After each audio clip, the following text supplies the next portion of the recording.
It began in Havana, 2016.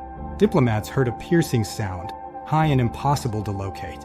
Dizziness, memory loss, brain damage followed. These incidents involved unexplained symptoms. Symptoms included headaches, balance issues, cognitive problems, tinnitus, often with pressure. Theories spread: microwave weapon, foreign tech, or something not human.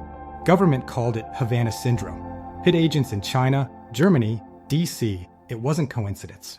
Reports from Guangzhou, London, Vienna, Hanoi confirmed its widespread nature, affecting U.S. personnel. Some say it's psychological, mass psychogenic illness.